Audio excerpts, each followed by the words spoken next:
paham ya? Itu 4 kali itu saya ngisi di Polres waktu itu, Polresta Jaksel yang Freddy Sambo ada di sana itu.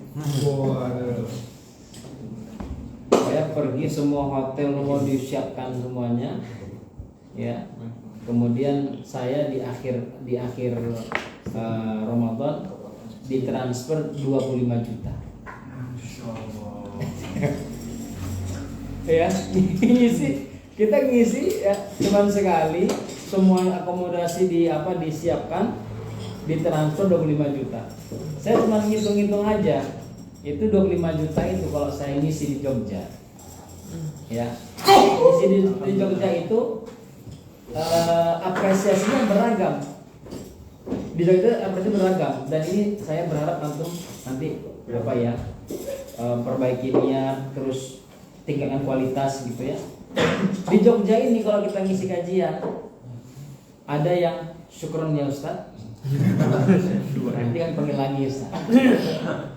Itu nggak ditebel apa-apa itu, nggak ada apa-apa. Dan Ani pernah dulu pas di Liga belajar di situ ya, keikhlasan itu ya. Saya ngurus dakwah 2 tahun nggak dibayar apa, sampai sakit nggak ada yang tahu ya, tetap saya lakoni ngurus dakwah itu. Nah pas di sini saya nggak tahu, cuma gini aja, oh masih ada sekarang gini ya, oh siap Pak siap. Dan saya nggak main-main, dipanggil lagi datang lagi saya. Nah kemudian ada juga di beberapa tempat itu masih bayarannya 80, 100 dan sebagainya. Tapi saya juga orang yang mengutamakan, kalau saya posisi takmir, saya nggak akan melakukan itu. Ya. Saya pernah ngisi di masjid, masjidnya 5M. Naasnya takmirnya ngomong gitu sama saya, ini Ustaz, habis 5M Ustaz masjid. Mohon maaf ya, kan saya langsung berpikir, berarti bayarnya 5 juta saya.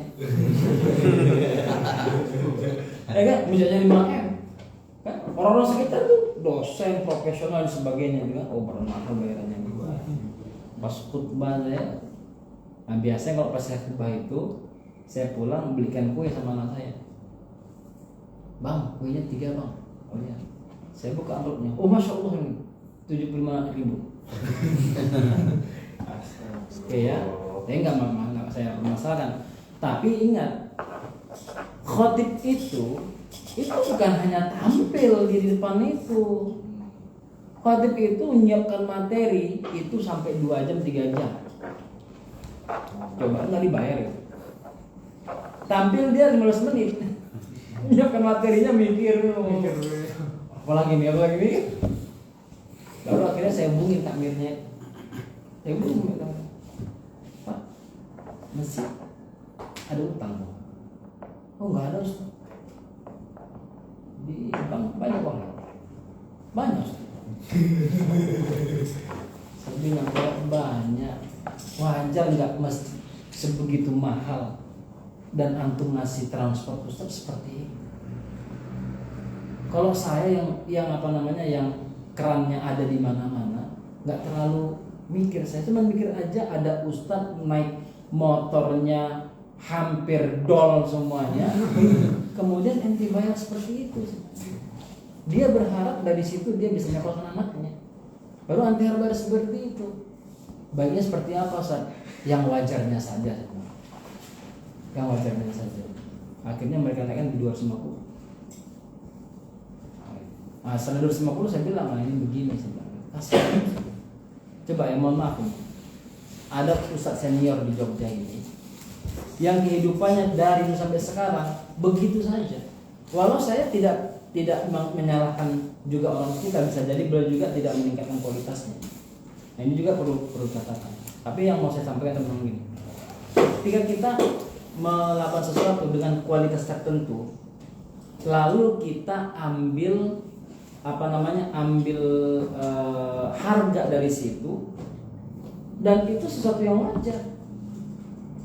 wajar. Kalau kita kerja dengan dengan kualitas tukang lalu dibayar dibayar 150, ya wajar. Tapi kalau kita bekerja dengan kualitas arsitek, berapa bayarannya? Oh, terserah arsitek. Bayar terserah arsitek. Itu dia yang arsitek, dia punya tenaga, dia punya tukang yang handal. Berapa lama ini? Ya 4 bulan lah Pak, ini saya kerjain Pak. 4 bulan itu sudah bersih Pak. Nah kalau seandainya lebih dari, ternyata sebelum 4 bulan selesai, ya itu berarti keuntungan saya Pak. Oke, ternyata dia kerjain 3 bulan lebih 10 hari, sisa 20 hari, keuntungannya besar banget. Nah, itu yang mau kita pahamkan ya. Dan ingat, ketika kita berinteraksi dengan Al-Quran, maka Allah Subhanahu wa Ta'ala akan naikkan kualitas diri kita. Makanya ada istilah yang ulama keluarkan tentang sahabat. Kanu ra'iyatal ghanam wa asbahu qadatal umam. Dulu para sahabat itu penggembala kambing. Setelah mereka berinteraksi dengan Al-Quran, menjadi pemimpin bangsa. Ya kan? Kan gak kebayang kan? Sekali berhamba sahaya yang pernah dipukul, diinjek, yaitu Bilal bin Rabah radhiyallahu anhu, menjadi gubernur di Yaman. Kan gak kebayang. Salman Al-Farisi ya, yang pernah sempat melalang buana sampai pernah menjadi hamba sahaya di Madinah. Setelah masuk Islam dia dibebaskan, dia menjadi apa? Pelopor penyelamatan Madinah. Apa ya? Orang-orang hebat itu. Al-Quran semua itu. Makanya Imam Malik bilang, kalau umat ini mau kembali jaya seperti orang-orang dahulu jaya, maka lihatlah bagaimana mereka berjaya. Contoh, lalu kalian akan merasakan kejayaan seperti mereka berjaya. Hari ini banyak orang yang semangat hijrah ya, tapi tidak semangat mengkaji Al-Quran. Makanya kajian-kajian yang ringan ini teman-teman, bukan berarti kajian yang lain gak penting. Semuanya melengkapi. Tapi ingat, kita punya basic amalan yang tidak boleh ditinggalkan.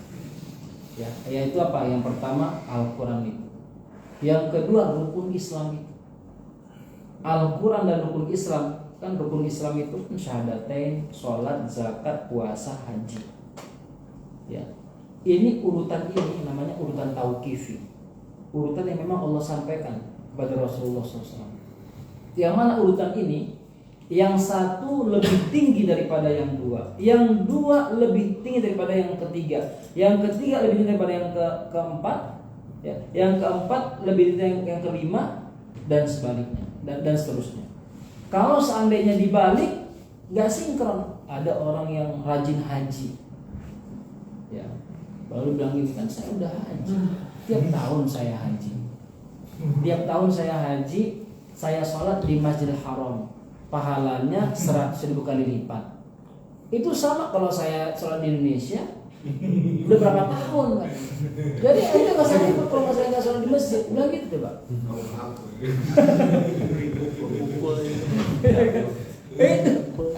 Akhirnya benar teman-teman. Ketika pondasi-pondasi agama ini tidak diperhatikan, maka mustahil kita membangun bangunan sebaik apapun di atas. Mustahil. Nah, maka ketika seorang lupa dengan Al-Quran, maka dia akan tersesat di dalam. Yang kedua, dayyiqun haraj, sempit dadanya. Ya, ini saya sampaikan kedua dulu ya. Ayatnya ini. Faman yuridillahu an yahdiyahu yashrah sadrahu lil Islam. Faman yurid ay yudillahu yaj'al sadrahu dayyiqan harajan ka'annama yas'adu fis sama. Teman-teman, pelajaran apa itu? Yang menyampaikan kalau ada orang pergi ke atas terus naik ke atas tanpa ada alat pengamannya, maka dia akan terasa sesak dadanya. Pelajaran apa itu? Pelajaran apa itu? Biologi ya. IPA ya. IPA ya. Coba dalilnya ini. Ini landasan IPA yang tadi kita bilang. Ya. Nah, dan ini sudah turun ke berapa? 1000 tahun yang lalu. Kita mengetahuinya dan merasa itu kehebatan orang Eropa, orang Amerika. Kok tahu ya? Sudah sampai. Nah, teman-teman, ketika seseorang berupaya menyempurnakan agamanya, dia akan melihat kemudahan-kemudahan dalam kehidupannya.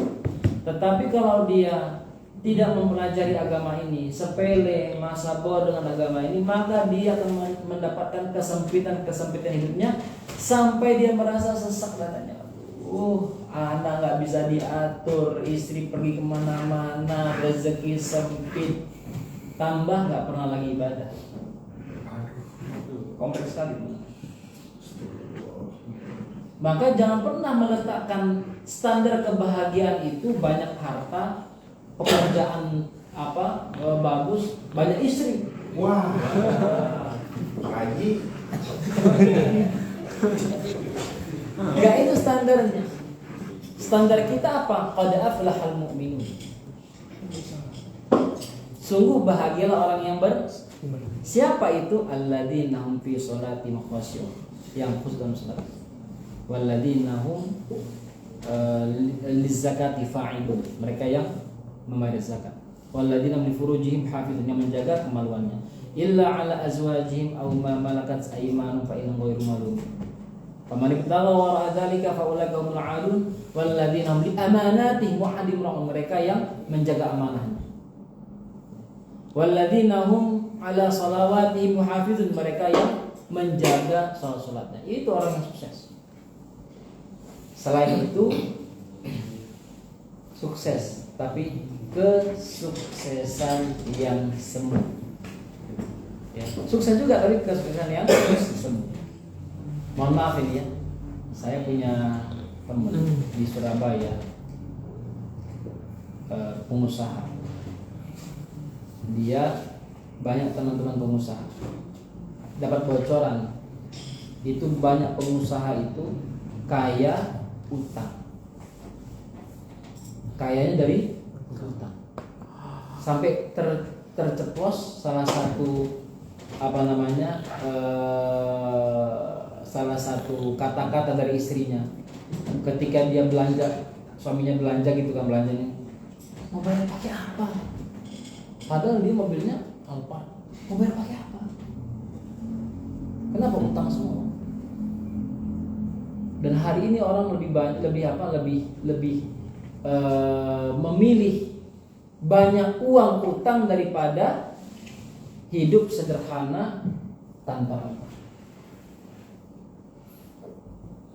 Dan hari ini hati-hati dengan pinjol. Ada yang pinjol. Saya ketahui ada kasus mahasiswa yang terlilit utang sampai puluhan juta dan orang tuanya nggak pinjol tersebut. Nauzubillah teman-teman, hati-hati. Dan Rasul sampaikan, Allahumma inni a'udzubika minal hammi wal hazan wa a'udzubika min al-'ajzi wal kasal wa a'udzubika min al-bukhl wa a'udzubika min ghalabatid daini wa qahril rijal. Doa ini menunjukkan bahwasanya upayakan hindari utang. Kalau tidak, kita akan masuk pada itu berbahaya tuh. Ghalabatid dain wa qahril rijal, tekanan orang-orang. Kalau orang udah punya utang, susah banyak ngomong. Ya, susah banyak untuk ngasih kritikan-kritikan. Nyari utang, bayar utang. Bayar utang. Oh iya Pak, iya Pak. Nyari gue deh. Diam ya. Jadi gini orang. Dia udah dibilang utang takut. Walau sekarang nggak jarang juga orang yang utang itu lebih sangar daripada yang Baik, teman kita dulu ya hari ini ya. Allah bimbing kita semua, kita sampai pada Baik, mungkin ada hal-hal yang bisa kita diskusikan sebelum kita tutup. Oh, Pada ini Ustaz, tadi kan disampaikan ya Ustaz, kita seenggaknya harus lebih sering berinteraksi sama Al-Quran. Ya. Nah mungkin lebih spesifiknya tuh interaksi yang bagaimana Ustaz? Atau kita tilawah, atau kita mempelajari, atau bagaimana Ustaz? Allah Subhanahu wa Ta'ala menyampaikan 3 perintah baca pada kita dalam Al-Quran, dan tidak ada interaksi terbaik kecuali dengan 3 cara ini. Yang pertama dalam surah Al-Ankabut ayat 45, Allah berfirman, "Utslu ma uhiya ilaika minal kitabi wa aqimus shalah." Baca olehmu apa yang telah diwahyukan kepadamu dari Al-Quran, lalu dirikanlah sholat. Inna sholata tanha 'anil fahsya'i wal munkar. Sungguhnya sholat mencegah dari perbuatan keji dan munkar. Kata para ulama, tilawah di sini dimaknai 2. Pertama, kamu baca Al-Quran sebelum sholat fardu. Walau nanti bentuknya ya kita misalnya menghabiskan waktu dalam sholat, misalnya sholat sunnah ya, atau kita setelah kita sholat kita baca Quran, baik targetnya untuk mengisi waktu atau menyelesaikan target juz'iyah ya, 1 juz itu. Yang kedua, menghafal, sambil menghafal. Kata para ulama, ketika seorang membaca Al-Quran dengan metode ini, dengan waktu yang ini, maka akan terkonsentrasikan mata, lisan, telinga, pikiran, dan hatinya. Ketika dia masuk dalam sholat, inilah yang akan membuat dia mudah khusyuk. Mudah khusyuk. Dan ini perintah, utslu, bacalah oleh. Ketika dia melakukan sholat dengan kualitas seperti ini, maka sholat seperti inilah yang akan mencegah dari perbuatan keji dan munkar. Pertanyaannya, kalau hari ini sholat kita belum mampu mencegah kita dari keji dan munkar, coba dikoreksi dari sisi ini. Kita ngelakuin apa sebelum sholat? Jangan-jangan kita seperti orang-orang itu. Udah komat belum? Belum. Oh ya. Wah.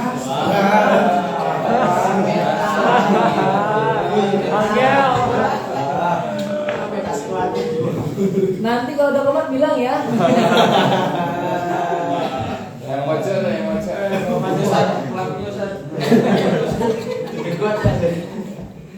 Jadi kalau rumah kita dekat seperti asrama ini, ya asrama yang samping ini, kita turun langsung sholat.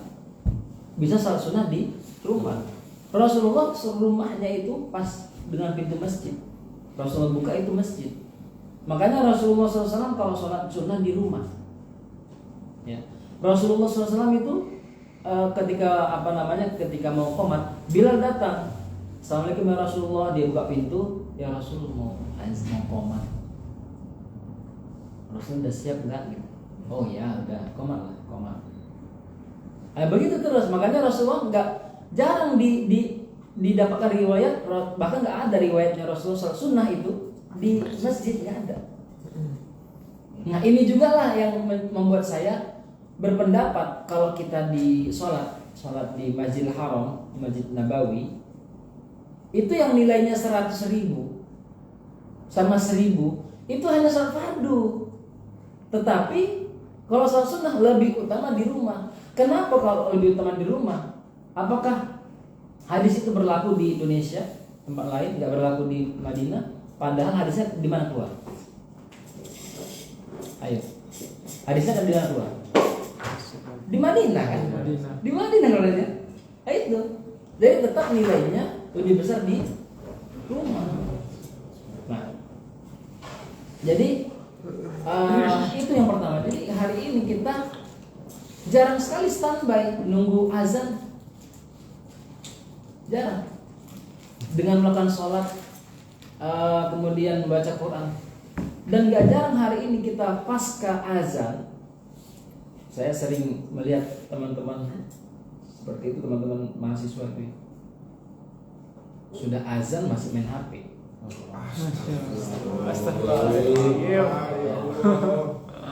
Pas qomat baru ke susu wudu. Nah, apa yang kita lihat di HP itulah yang terpengaruh di mata kita ketika sholat. Apalagi ada proyek nih, proyek, nanti sholat dulu ya. Allah, semoga proyeknya lancar. Padahal kita sedang menghadap Sang Khalik yang memberi proyek itu. Saya kembali pada tadi itu ya. Ketika seseorang masuk dalam keadaan seperti itu, dia akan bisa khusyuk. Yang kedua, bacaan yang kedua disebut dengan tartil. Surah Al-Muzammil ayat 4.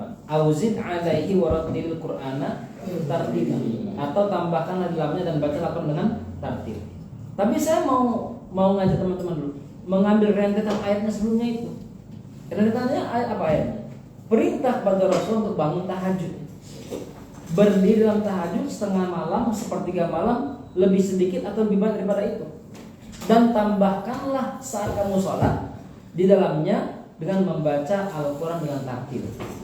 Apa itu tartil? Pertama, memperhatikan hukum tajwid saat baca. Yang kedua, tahsin. Artinya apa? Bacaan kita itu yang bertajwid itu sudah terverifikasi oleh guru kita. Yang ketiga, dengan suara yang indah kita miliki. Ini teman-teman saya akan koreksi ya. Selama ini siapa yang sholat tahajud dengan kualitas sholat fardu seperti subuh tadi? Tahajud saya. Boros-boros. Astagfirullah.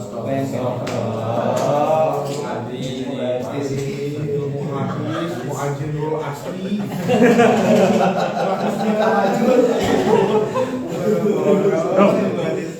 Bener-bener. Coba. Siapa di antara kita melakukan sholat tahajud dengan kualitas minimal sholat subuh yang kita kerjakan tadi? Alhamdulillahirabbil alamin. Ar-Rahmanir Rahim. Maliki yaumiddin. Ada enggak itu? Lalu kita mengharap ridha Allah. Dengan kualitas sholat kita begitu, kita mengharap ridha Allah. Dan Rasulullah SAW diperintahkan dengan cara apa? Lama-lama dalam sholat tahajud, sepertiganya, setengahnya, lebih banyak atau lebih sedikit, dan tambahkan dalamnya dengan bacaan tartil. Tapi ini teman-teman, saya mau ngajak teman-teman ya. Nah, coba teman-teman nanti malam atau kapan ya diupayakan sholat tahajud dengan kualitas sholat subuh berjamaah. Masing-masing aja dengan bacaan seperti itu. Saya yakin teman-teman, saking yakinnya saya itu nggak sampai hitungan 5 jari ini, 5 hari, nggak sampai hitungan 10 jari ini, nggak sampai 10 hari teman-teman merasakan keuntungan yang luar biasa. Yakin sih. Dengan catatan ya, tampilan kita seperti tampilan kita mau ke kampus hari Senin pagi. Rapi. Ya pagi libur. Ini Pakai kaos. sholat pakai kaos, tidur yang belum diganti seminggu.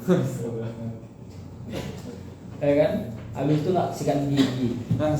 Iya, tampilan orang-orakan ya. Berdoanya Allah, bismillah.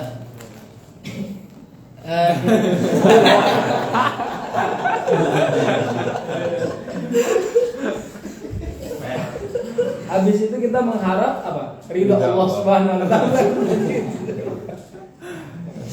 Nah, itu yang kedua. Jadi 3 komponen ya. Tajwid, tahsin sama suara yang indah yang kita miliki. Yang ketiga, qiraah. Para ulama mengatakan qiraah ini ada 2 maknanya.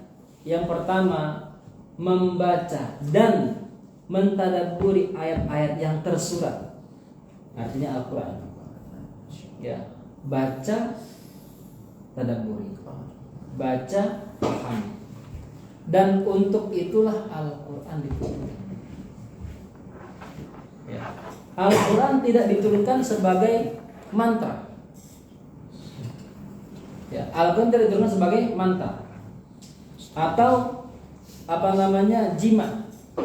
Al-Quran diturunkan untuk membimbing manusia.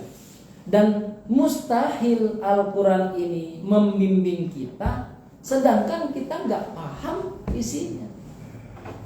Bukan berarti teman-teman harus belajar bahasa Arab sampai paham Al-Quran. Enggak. Ada terjemahannya, baca terjemahannya. Hari ini siapa di antara kita yang pernah khatam baca terjemahan? Dan kita masih mengaku dan meyakini Al-Quran sebagai petunjuk dan pedoman hidup. Dan kita di umur sekian belum pernah khatam baca terjemahan Al-Quran. Dahsyat kita. Nah, makanya ini teman-teman, semuanya bisa berjalan barengan ya. Kita belajar tilawahnya juga baca terjemahan. Yang kedua, membaca ayat-ayat yang tersirat di alam semesta. Kalau kita sakit, kalau kita ketimpa musibah, kalau kita lihat orang kena musibah, kalau ada orang kita lihat lebih kecil, lebih rendah daripada kita, atau bahkan ada teman-teman kita itu yang susah banget dia belajar gitu. Wah, baca ayat Allah pada diri dia, luar biasa Allah. Telinganya sama, hidungnya sama, matanya sama, tapi kekuatan akalnya beda gitu.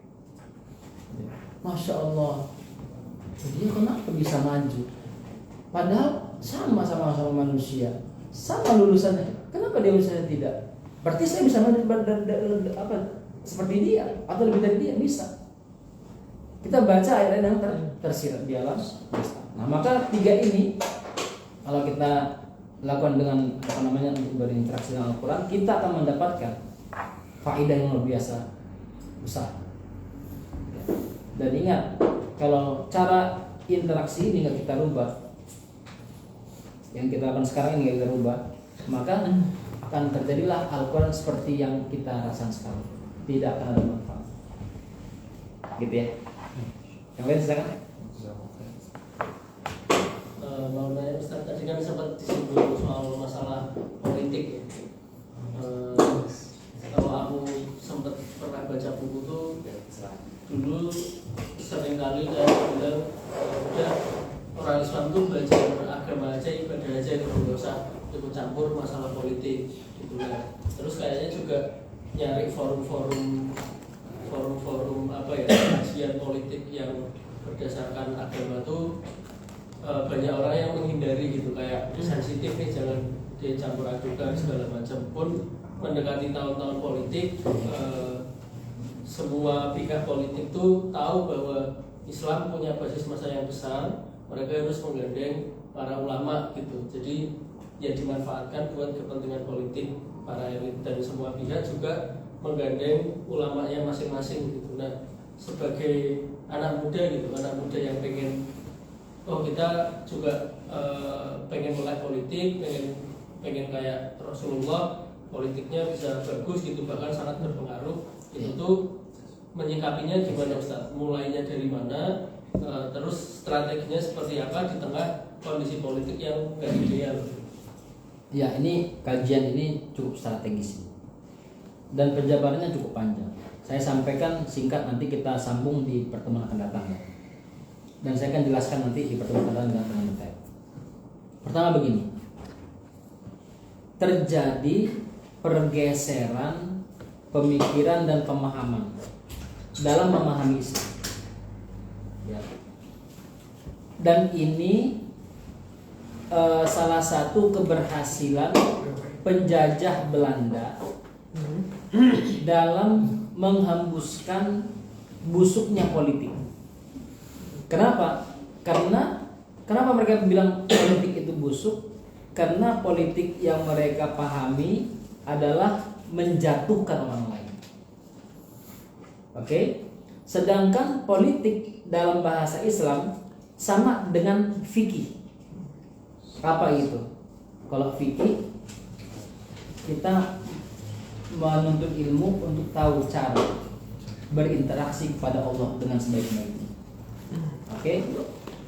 Bagi Islam, siasah itu, politik itu adalah cara mengelola negara dengan baik. Dengan target apa? Memakmurkan bumi Allah.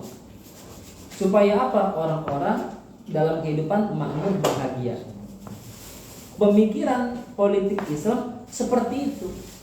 Tetapi ada sebagian orang maunya politik itu pemikiran saya. Saya contohkan begini, Muammar Gaddafi, ya, salah satu pemimpin yang dikenal dengan ketegasannya itu ya.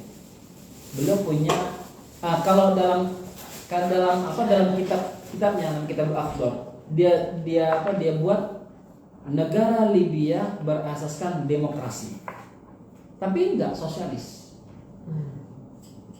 Nah, lucunya sosialisnya itu begini.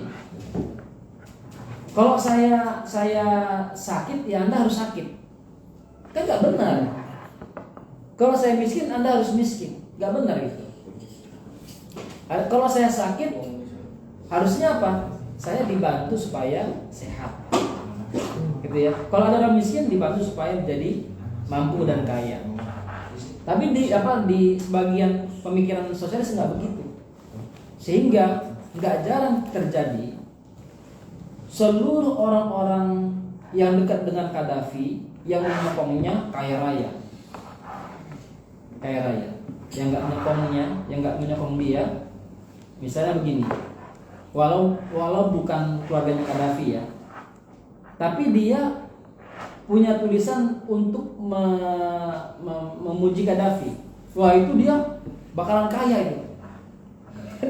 dia di Libya bakalan kaya, bukan disupport sama Gaddafi. Tapi orang-orang yang tidak berpihak dengan Gaddafi dijatuhkannya. Lalu dia akan mencari cara dengan dalil agama untuk memenangkan dia. Contohnya ya, kasus Swiss. Swiss itu yang di masa Gaddafi sempat diembargo produknya sampai jam-jam Swiss itu ya, diletakkan di jalan, dilindas pakai mobil apa itu, aspal itu. Baru dia bilang, Swiss ini melarang perempuan-perempuan kita berhijab. Dia melarang dibangun menara masjid. Saya perintahkan, begitu ngomongnya, kepada seluruh kaum muslimin, jangan biarkan kapalnya berlabuh di pelabuhan kita. Jangan biarkan pesawatnya landing tempat kita. Boykot semuanya. Ternyata kami mendapat surat kabar anaknya namanya Basubila itu transit di Swiss, booking satu hotel. Habis itu pulang nggak bayar. Dia bilang saya tamu negara. Padahal dia booking. Gitu. Lalu Swiss berkekeh dia, nggak mau nggak mau terus diberikan surat kabar gitu.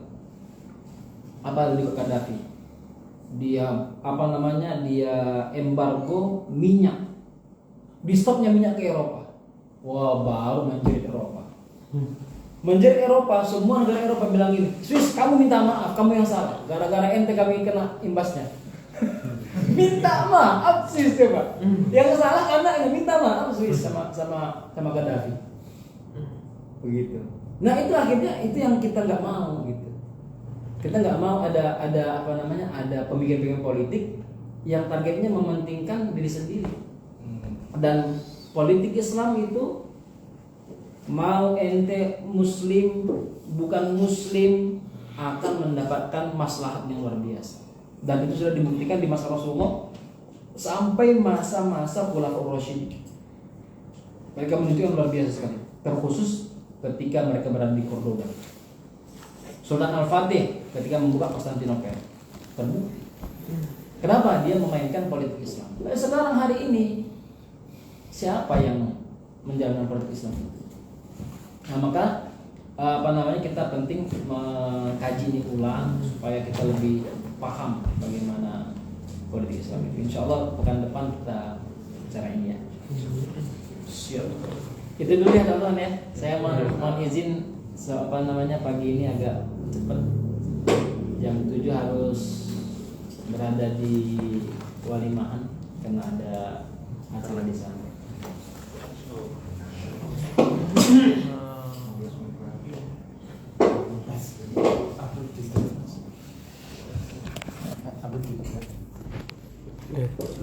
Berapa menit bos?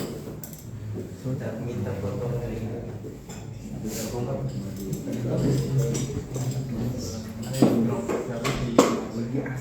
Baik, kita akhiri dengan